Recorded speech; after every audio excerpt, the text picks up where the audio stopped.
내년 예산 그리고 세제 개편안 많은 것들이 발표되고 있습니다. 그중에서 확정된 내용, 특히 65세 이상이라면 반드시 알아야 하는 혜택, 정부에서 받을 수 있는 지원금인데요. 이것이 내년부터 바뀝니다. 특히 내년부터 법적으로 노인이 되는 분들 1961년생도 65세 이상 노인 대열에 합류하게 되는데요. 안녕하세요. 임플란트 타이거입니다. 최근 연일 많은 것들이 발표되고 있습니다. 실제 내가 받을 수 있는 돈이기 때문에 65세 이상이 되면 이런 내용이 하찮게 여겨지지 않습니다. 65세 이상 많은 것들 지금까지도 혜택을 받고 있습니다. 대표적인 것이 지하철 요금이라든지 박물관이나 공원 입장료 이런 여러 가지 혜택을 누리고 있는데요. 자, 일단 첫 번째입니다. 내년부터 사라지는 금융 혜택입니다. 지금까지는 65세 이상이라면 누구나 누릴 수 있었습니다. 절세 통장이라는 것이 있었는데 이것이 올해까지만 운영되고 내년부터는 사라집니다. 그렇기 때문에 이 절세 통장 내용 들어보시고 있는지 확인하셔야 되고요. 혹시 가입하지 않고 있다면 올해 연말까지 반드시 가입해 주시고요.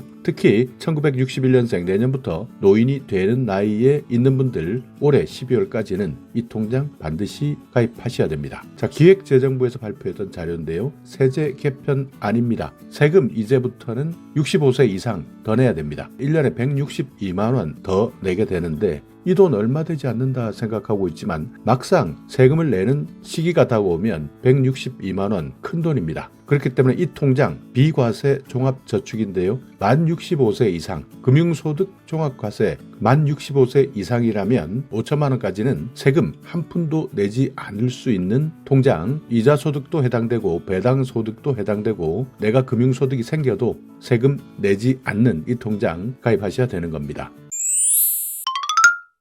일반 금융상품 같은 경우에는 이자소득세가 15.4%입니다. 이걸 비교해보면 정말 엄청난 혜택인데요. 그렇지만 2026년 이것이 사라집니다. 물론 기초연금 받는 사람이라면 가입할 수는 있습니다. 그러니까 나머지 30% 이자소득이나 배당소득이 있는 30%는 올해까지만 이 제도를 운영하고요. 내년부터는 가입할 수 없기 때문에 기초연금 수급 대상자만 가입하도록 변경된다. 30%는 이제 이 혜택을 누릴 수 없다. 반드시 기억해 두시고 내년 여러 가지 소득이 없고 단순히 이자소득이나 배당소득만 있다면 비과세 종합저축 이 절세통장 꿀같은 상품이었는데요. 반드시 한 번 더 확인하셔야 됩니다. 자, 이런 내용이 왜 중요하냐. 예를 들어서요. 연수익률이 7%다. 이런 것들을 가지고 투자하는 사람들 많을 겁니다. 주가연계증권 같은 ELS나 여러 가지를 투자를 할 겁니다. 이래서 벌어들인 수익이 1,050만 원 정도 되는데요. 만약 이 통장을 가입하고 있었다면 이 돈 다 가져갈 수 있습니다. 그렇지만 만약 이 통장 가입하지 않은 상황이라면 162만 원은 세금으로 떼야 됩니다. 그래서 1,050만 원에서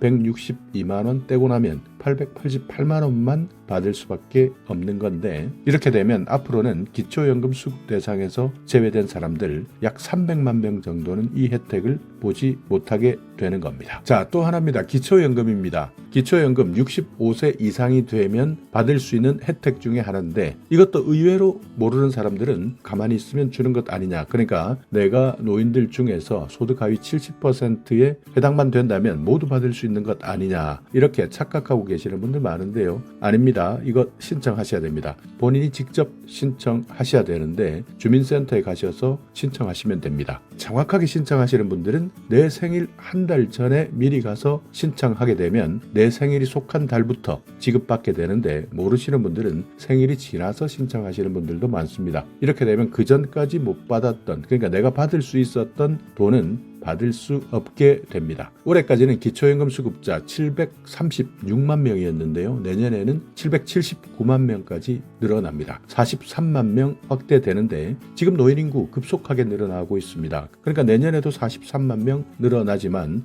그 이후 계속 늘어나기 때문에 아마 기초연금 이 부분도 재정적으로 커다란 부담이 될 것 같습니다. 올해까지는 34만 2,510원 받았습니다. 이게 내년부터는 34만 9,360원 그러니까 6,850원이 인상되는데 예산도 올해 21조 8,146억에서 내년에는 23조 3,627억 그러니까 1조 5,481억이 늘어났습니다. 자, 여기에 추가적으로 하나 참고하셔야 되는 부분 이렇게 기초연금 받고 어떤 사람들은 국민연금 받고 계시는 분들 있을 텐데요. 이 돈 저 돈 다 합쳐도 생활비가 안 되는 분들 있을 겁니다. 내년에 이런 분들 일할 수 있는 노인 노인 일자리도 확대되니까 일단 올해 연말 정도 됐을 때 이 예산이 확정되는 순간 바로 노인 일자리는 신청을 받기 시작합니다. 그렇기 때문에 이런 정보는 반드시 기억해 두셨다가 연말이 되면 바로 신청하셔야 됩니다. 빠른 사람들은 빨리 신청하고 혜택을 볼 수 있지만 모르는 사람들은 이미 버스 지나가고 신청하는 분들 정말 많습니다. 내년에 전체 노인 일자리 수, 자 올해까지는 109만 8천 개였는데요. 5만 4천 개 늘어납니다. 115만 2천 개.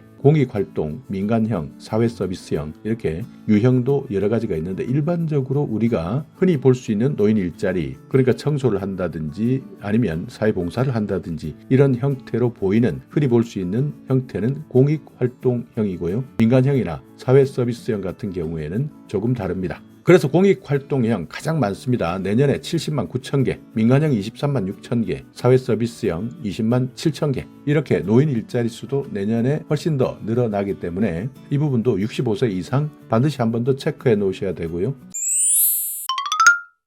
자, 여기까지가 현재 확정된 내용입니다. 자, 그런데 최근 잘못 알려지고 있는 정보가 있습니다. 국민연금 관련된 내용인데요. 일하시는 분들 국민연금 수령액 깎이는 것, 그러니까 감액 기준 때문에 문제가 많은데요. 이 감액 기준이 내년에는 바뀐다더라. 그래서 이래도 국민연금 하나도 안 깎인다라는 잘못된 정보들이 확산되고 있는데요. 내용은 이렇습니다. 실제 65세 이상 노인이 되어서도 생활비가 부족하기 때문에 국민연금을 받고 있지만 일은 해야 됩니다. 그렇지만 일한다는 이유 때문에 국민연금이 싹둑 깎여버리는데 이것을 정부에서 바꿨다라고 알려진 내용입니다. 그러니까 현재 이 감액 기준은 내가 한 달에 309만 원 이상 벌면 국민연금은 여기에 따라서 일정 비율이 감액되는 구조입니다. 그렇기 때문에 이 돈 벌려고 일을 하는 것이 이익이냐 아니면 차라리 일하지 않고 국민연금을 더 받는 것이 이익이냐 이럴까 저럴까 고민한다고 하는데요. 이것을 바꾸려는 논의는 있었습니다. 그러니까 예산안이 반영되기 직전까지는 내년부터 509만 원까지는 감액 기준을 적용하지 않겠다 논의까지는 했는데요. 결국 결정되지는 않았던 겁니다. 그런데 일부 유튜버들이 이런 내용을 마치 결정된 것으로 착각하거나 잘못된 정보를 가지고 계속 알려왔기 때문에 내년에는 국민연금 감액제도 폐지되었다 단정적으로 알렸는데요. 아닙니다. 이 제도는 결정 직전까지 갔다가 최종적으로는 결정되지 않았다. 그래서 조금 더 기다려야 된다. 그리고 또 하나 많은 사람들이 불만을 가졌던 기초연금 부부 감액제도 이것도 마찬가지입니다.